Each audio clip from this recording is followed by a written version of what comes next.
Si vous aimez les boules de poil, alors laissez-moi vous présenter un aquarelliste mondialement reconnu, André Peinovac. Né en 1956, André Peinovac a remporté de nombreux prix, il a exploré différents médiums et aujourd'hui il utilise principalement l'aquarelle et l'encre. Il a également exploré différents sujets et aujourd'hui il est surtout connu pour ses peintures de félins et notamment de chats. La raison pour laquelle je m'intéresse à cet aquarelliste, c'est parce qu'il incarne aujourd'hui des valeurs qui me sont chères à l'aquarelle. D'une part, il maîtrise à la perfection les techniques que je considère comme piliers lorsqu'on apprend l'aquarelle. D'abord, la technique dans l'humide qui lui permet de créer très facilement et de manière très réaliste des effets de fourrure, des poils au niveau de ses félins. Ensuite, il utilise régulièrement la technique du sec sur sec dans ses peintures, ce qui lui permet de créer à la fois beaucoup de mouvements et beaucoup de textures. Il a également une approche dans ses peintures qui est tout dans la suggestion. Et ça, c'est très important parce que les personnes qui vont regarder ces peintures vont se raconter une histoire, ils vont faire travailler leur imagination. Et à ce titre, toujours dans cette idée de suggérer les choses, André Peinovac travaille régulièrement dans le négatif et ça permet également de suggérer énormément de choses. Au final, André Peinovac se base sur une philosophie minimaliste et c'est quelque chose qui me parle beaucoup parce que je suis un grand fan de l'aquarelle que j'appelle minimaliste, c'est-à-dire avec un minimum de la vie, avec le moins de coups de pinceau possible pour communiquer, pour renvoyer une émotion dans les aquarelles. Et pour André Peinovac, c'est une approche qui lui a nécessité des années et des années de pratique pour atteindre ce niveau de maîtrise qui le place aujourd'hui parmi les plus grands. Et d'ailleurs, au niveau de ces peintures que je considère comme réduites à leur plus simple expression, j'aime beaucoup les chats qu'il a mis en scène sous forme de boules de poil. Et du coup, ça m'a donné envie de vous montrer comment moi je ferais pour réaliser une boule de poil inspirée des peintures d'André Peinovac. Même si, qu'on se comprenne bien, je ne sais pas comment il fait, je n'ai pas regardé s'il y a des démos où il utilise de l'encre ou de l'aquarelle. Là, ce que je vais vous montrer, c'est vraiment comment moi je ferais. Et du coup, on est plus dans une approche d'exploration du médium de l'aquarelle et non pas de reproduction de son processus de peinture. Alors, je vous propose de basculer juste derrière dans mon atelier pour que je vous montre comment je peins cette boule de poil. Et je vous retrouve juste après la démonstration pour vous expliquer ce que j'ai pu retenir de cette expérience, les grands principes que j'ai pu extraire et qui pourront vous servir pour créer vos propres boules de poil. Alors pour pouvoir faire notre boule de poil, je vais d'abord vous parler du matériel. Au niveau du matériel, comme on est sur des exercices, au niveau du papier, on n'a pas besoin d'un papier forcément 100% coton, même si c'est mieux. Mais là, par exemple, je vais utiliser du 100% cellulose, Monval, 200 grammes par mètre carré, et il n'est même pas collé.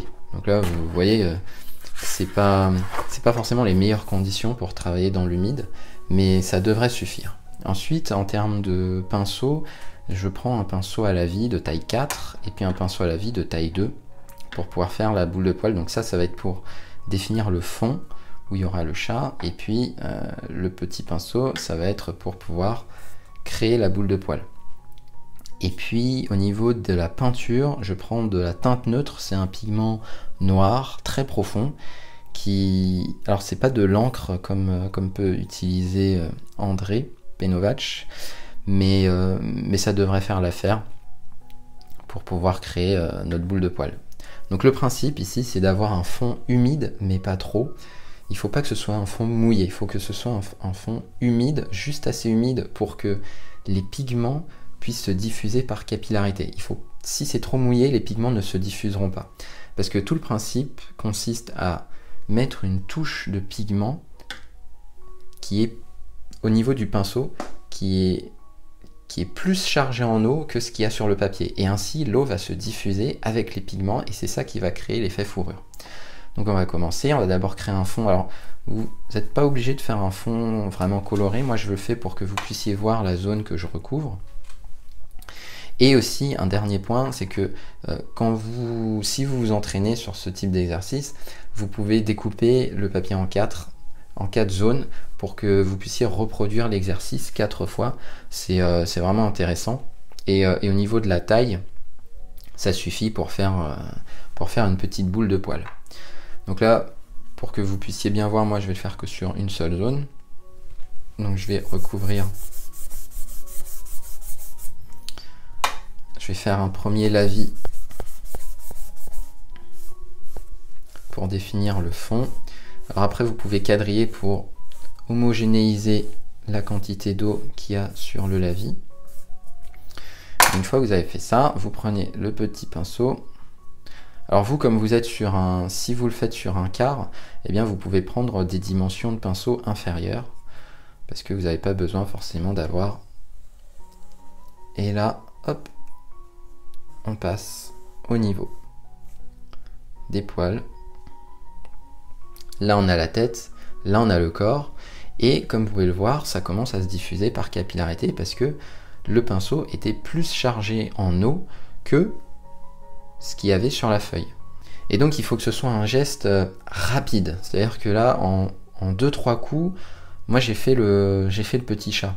Et ce qu'il faut éviter de faire, c'est de repasser X fois, X fois, X fois. C'est pour ça qu'il faut qu'il y ait beaucoup de pigments et beaucoup d'eau dès le départ. Parce que là, de toute façon, ça va s'éclaircir en séchant. Donc au final, j'aurais même pu mettre plus de pigments. Mais le fait de revenir dessus, de continuer à retravailler cette zone-là, vous prenez le risque que la zone en périphérie sèche et que la zone qui reste à l'intérieur, celle que vous continuez de retravailler parce que vous voulez que ce soit un peu plus noir, risque de se diffuser. Et quand ça se diffuse sur une partie qui est sèche, ça risque de créer un effet un peu d'auréole. Donc il faut faire attention à ça. Et après, si vous voulez rajouter une oreille par exemple, ben vous pouvez prendre votre pinceau qui est chargé en pigment, vous le séchez et puis vous pouvez essayer de rajouter une petite oreille ici. Voilà. Donc c'est pas indispensable, mais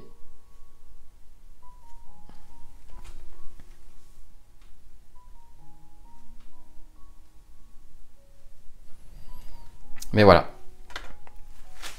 Donc ici, ce qui est important, et encore là, je pense que mon pinceau était un peu trop humide. L'important, c'est que votre pinceau ne soit pas humide. Et parce que s'il est trop humide, vous allez mettre de l'eau ici et ça va faire diffuser encore les pigments ici. Donc voilà un peu au niveau de la démonstration, comment vous pouvez créer une petite boule de poil. Alors c'est un exercice qui est quand même assez technique, mais qui se veut assez amusant parce que on est plus sur de l'exploration ici, on est plus sur une observation des réactions de la technique dans l'humide. Donc je trouve que c'est un exercice qui est vraiment intéressant à faire. Après, vous pouvez tester en mettant un petit peu plus d'eau, beaucoup moins d'eau lors du fond, lorsque vous faites le fond de votre aquarelle, votre premier lavis. Et lorsque vous mettez également moins d'eau au niveau du pinceau, plus d'eau au niveau du pinceau, ça va vous permettre de voir aussi quelles sont les différentes réactions en fonction de l'humidité qu'il y a dans le premier lavis et l'humidité qu'il y a sur votre pinceau. Donc c'est également un excellent exercice pour commencer à appréhender les possibilités de la technique dans l'humide. Alors je trouve que dans cet exercice, il y a un côté fascinant et hypnotique lorsqu'on voit les pigments se répandre par capillarité. Et il y a également un côté vraiment apaisant lorsqu'on laisse l'aquarelle se peindre toute seule. Alors s'il y a des personnes qui considèrent que cette vidéo c'est du pur plagiat ou de la pure copie, je tiens à préciser que cette vidéo se veut ludique et pédagogique. Et de toute façon, il est juste impossible de recopier des années et des années d'expérience d'un grand aquarelliste. Bien au contraire, André Peinovac est un aquarelliste que je respecte, sinon je ne m'inspirerais pas de l'œuvre de quelqu'un qui ne me touche pas. Alors au niveau des règles à respecter si vous voulez peindre vos propres boules de poils, la première des choses, c'est que je conseille de peindre à plat. Parce que sinon, les pigments vont s'accumuler dans la direction où vous avez incliné votre peinture.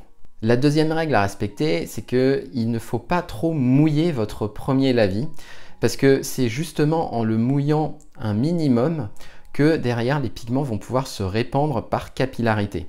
Et ça m'amène à la troisième règle, c'est-à-dire que le deuxième passage de votre pinceau, donc le passage où vous allez créer vraiment la boule de poil, il faut que votre pinceau soit beaucoup chargé en eau et également beaucoup chargé en pigments. Parce que sinon, il ne va pas y avoir une diffusion assez forte des pigments sur le premier lavis que vous avez posé et qui, lui, n'est pas extrêmement humide. Et la quatrième règle à laquelle il faut bien faire attention, c'est qu'il faut aller vite. Il faut créer votre boule de poêle rapidement, et ce pour deux raisons. La première, c'est que votre premier lavis est peu humide, donc il va sécher assez rapidement, du coup vous avez peu de temps. Et la deuxième, c'est que votre boule de poêle va perdre en fraîcheur, et il se peut qu'il y ait des auréoles qui se forment si vous faites trop de passages sur votre boule de poêle.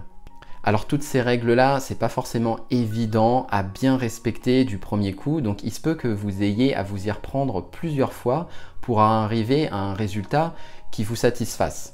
Et au niveau de l'état d'esprit qu'il faut adopter si vous faites cet exercice, c'est qu'il ne faut surtout pas vous mettre la pression. Il ne faut surtout pas vous dire que vous devez arriver à tel ou tel résultat. Au contraire, le fait de laisser l'aquarelle se peindre, ça va vous forcer à lâcher prise et ça, c'est vraiment une très bonne chose. L'autre point qui est important, c'est qu'il vaut mieux adopter un état d'esprit d'explorateur, d'exploratrice, dans la mesure où vous allez tester différentes choses, un papier plus ou moins mouillé, un pinceau plus ou moins chargé, avec plus ou moins de pigments, et vous allez voir que les effets créés seront différents. Et ça, c'est une opportunité parce que vous allez découvrir plein de possibilités et même vous allez commencer à créer des choses, des boules de poêle qui ressemblent à quelque chose de complètement différent de ce que vous auriez pu envisager au départ. Donc là, je vous montre quelques réalisations que j'ai pu faire et que je trouve vraiment sympas avec des résultats complètement inattendus.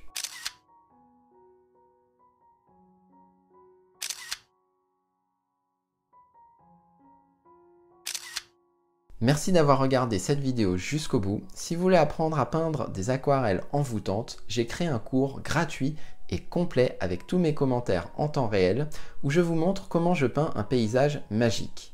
Pour accéder à ce cours, il vous suffit de cliquer sur le lien en dessous de cette vidéo dans la description.